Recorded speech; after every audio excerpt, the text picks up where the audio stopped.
আল্লাহর পেয়ারা নবী সাহাবা ইকরামের মজলিসে একবার জিজ্ঞাসা করলেন, ও আমার সাহাবীরা, কাদের ঈমান সবচেয়ে আশ্চর্যের বিষয়?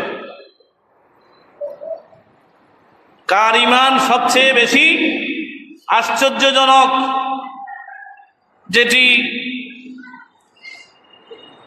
মুসনাদে আহমদের মধ্যে আছে, মাজমাউজ জায়েদের মধ্যে আছে এবং দালাইলুন নবুওয়াত কিতাবের মধ্যে এসেছে। হযরতে আনাস বিন মালিক রাদিয়াল্লাহু তাআলা আনহুর রিওয়ায়াত, নবী জিজ্ঞাসা করলেন, আইয়ুল খালকি আজাবু ঈমানান, অথবা আইয়ুন নাস আজাবু ঈমানান। হে আমার সাহাবীরা, কাদের ঈমান সবচেয়ে বেশি আশ্চর্যজনক, কাদের ঈমান সবচেয়ে বেশি মিরাক্কল? তারা জবাব দিলেন, ক্বালু আল মালাইকাতু, ফেরেশতাদের ঈমান সবচেয়ে বেশি আশ্চর্যজনক। সাহাবীরা জবাব দিলেন। তো নবী বললেন, আল মালাইকাতু কাইফা লা ইউমিনুনা, ফেরেশতারা ঈমান না এনে পারবে কি করে? কারণ আরশ, কুরসি, লৌহ, কলম সবগুলো ফেরেশতারা প্রতি মুহূর্তে দেখতে পাচ্ছে। সুতরাং ফেরেশতাদের ঈমান না আনার তো কোনো কারণ নাই, ওরা সবগুলো চাক্ষুষ দেখে ঈমান আনতেছে। সুতরাং ফেরেশতাদের ঈমান এটা আশ্চর্যজনক বিষয় নয়। সুবহানাল্লাহ বলেন। সাহাবীরা এবার উত্তর দিলেন যে, ইয়া রাসূলুল্লাহ, আন-নাবিয়্যুনা ইউহা ইলাইহিম, আন-নাবিয়্যুন, ফেরেশতাদের ঈমান যদি আশ্চর্যের বিষয় না হয়, তাহলে নবীদের ঈমান আশ্চর্যের বিষয়।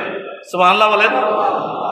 তো নবী বললেন, ইউহা ইলাইহিম, তাদের উপর তো আল্লাহর পক্ষ থেকে ওহী আসে, আল্লাহর পক্ষ থেকে মেসেজ আসে।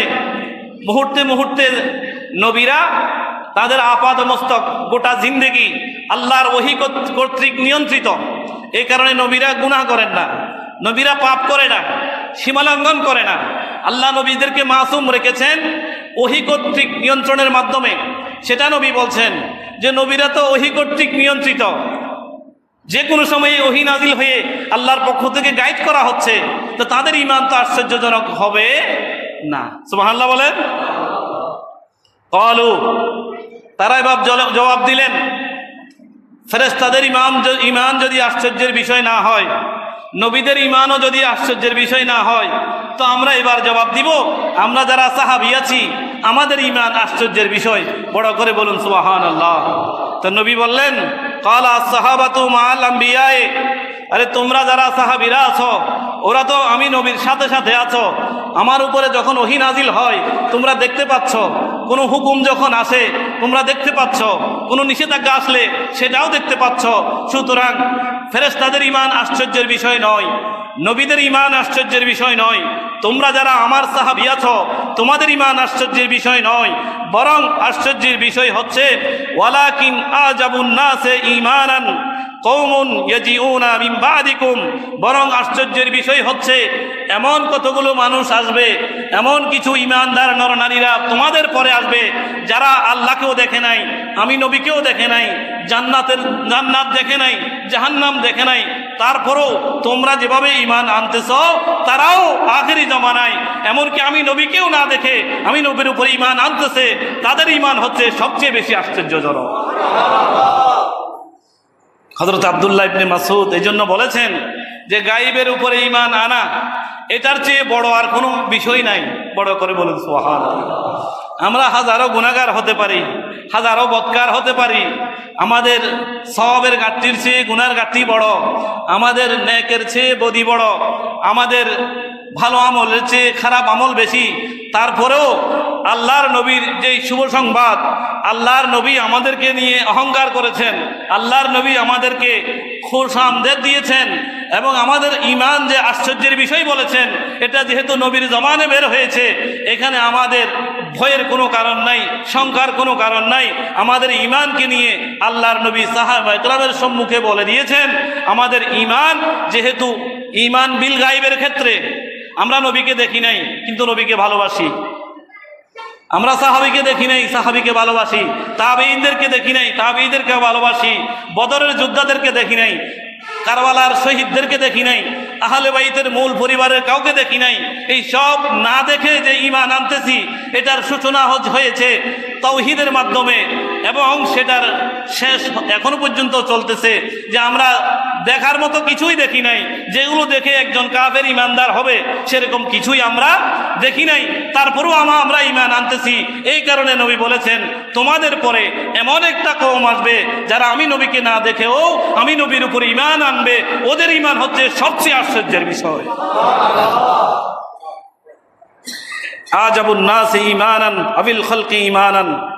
তাহলে এই হাদিস আমাদের ঈমান নিয়ে নবী খুশি প্রকাশ করেছে, এবং আমাদের ঈমানের ব্যাপারে নবী সার্টিফিকেট দিয়ে দিয়েছেন, সনদ দিয়ে দিয়েছেন। বড় করে বলি সুবহানাল্লাহ। তো নবী যদি উম্মতের পক্ষে সার্টিফিকেট দেয়, নবী যদি উম্মতের পক্ষে সনদ দিয়ে দেয়, তাহলে এই সনদ আল্লাহর দরবারে কবুল। এই সনদ আল্লাহর দরবারে, তো যে ঈমানদারের সনদ নবী পেশ করেছেন আল্লাহর দরবারে কবুল হয়েছে, সেই সনদওয়ালারা যদি গুনাহে লিপ্ত হই, সেই সনদওয়ালারা যদি মানুষ হত্যায় জড়িয়ে পড়ি, সেই সনদওয়ালারা যদি জুলুম করি, সেই সনদওয়ালারা যদি ঘুষ খায়, সেই সনদওয়ালারা যদি দুর্নীতি করি, সেই সনদওয়ালারা যদি অপকর্ম করি, আখিরাতকে ভুলে গিয়ে আল্লাহ এবং রাসূলকে ভুলে গিয়ে দুনিয়ার মধ্যে যদি মত্ত হয়ে যায়, তো রাসূল রাজি হবেন নাকি নারাজ হবেন? রাজি হবেন নাকি নারাজ হবেন? তাহলে এই জিম্মাদারি আপনাদের উপরে থাকলো যে আপনারা কি আল্লাহ এবং রসুলকে রাজি করবেন নাকি নারাজ করবেন। এই বিচার এবং এই সিদ্ধান্ত আপনাদের উপরে পেশ করলাম। আল্লাহ পাক রব্বুল আলামিন ঈমান বিল গায়বের উপরে আমাদের সকলকে দায়েম এবং কায়েম রাখুক। বড় করে বলুন আমিন। সব জায়গায় প্রশ্ন করলে উত্তর পাওয়া যাবে না, সব জায়গায় প্রশ্ন করলে উত্তর পাওয়া যাবে না। এটা কেন, ওটা কেন, এটা কি, সেটা কি, সব জায়গায় প্রশ্ন করা যাবে না। এভাবে প্রশ্ন করতে করতে করতে এক সময় বান্দা তকদীরের প্রশ্নে চলে যায়। তকদীরের প্রশ্নে যখন যায়, তখন সে ঈমানদার থাকে, নাইলে ঈমান হারা হয়ে যায়। এই জন্য ডক্টর আল্লামা ইকবাল একটা লাইনের মধ্যে বলে দিয়েছেন যে আকল কো তনকিদ সে ফুরসত নেহি। আকল, বিবেক সবসময় প্রশ্ন করে, এটা কেন, ওটা কি, কোত্থেকে, কিভাবে, হোয়াট, হাউ, হায়ার, এভাবে প্রশ্ন করতে থাকে। এটা আকলের কাজ, এটা ইলমের কাজ, এটা জ্ঞানের কাজ। তো ডক্টর আল্লামা ইকবাল বলেছেন, সব জায়গায় তুমি আকল পরিচালনা করো না, ইশকের উপরে থাকো। अकल को तनकीद से फुर्सत नहीं, इश्क पर আমাল का बुनियाद रख। ইশকের উপরে তুমি তোমার আমলের ভিত্তি দাঁড় করাও। এই ইশক তোমাকে নবী পর্যন্ত নিয়ে যাবে এবং নবী তোমাকে আল্লাহ পর্যন্ত নিয়ে যাবে। अकल को तनकीद से फुर्सत नहीं, इश्क पर আমাল का बुनियाद रख। ইশকের উপরে তুমি তোমার আমলের ভিত্তি রাখো। তো প্রশ্ন করলে তো অনেক প্রশ্ন করা যায়, যেগুলো প্রশ্নের উত্তর আমরা দিতে পারবো না। যে আল্লাহ কোথায়, কিভাবে, কেন ইবাদত করব, কিছুই তো নাই, দেখতে পাচ্ছি না। সারা বছর ইবাদত করলাম, কোনো কি আসে নাই, জবাব আসে নাই, রিপ্লাই আসে নাই। কত ইবাদত করেছি, কত মেসেজ সেন্ড করেছি, কিছুই তো রিপ্লাই পাচ্ছি না।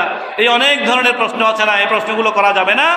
এই প্রশ্নগুলো না করে ঈমান বিল গায়ব, গায়বের উপরে ঈমান রাখতে হবে, যেহেতু এটা নবী বলেছেন। কে বলেছেন? নবী বলেছেন। আল্লাহ পাক রব্বুল আলামিন আমাদের ঈমান, আমল, আকল, জান, মাল সব কিছুকে হেফাজত করুন।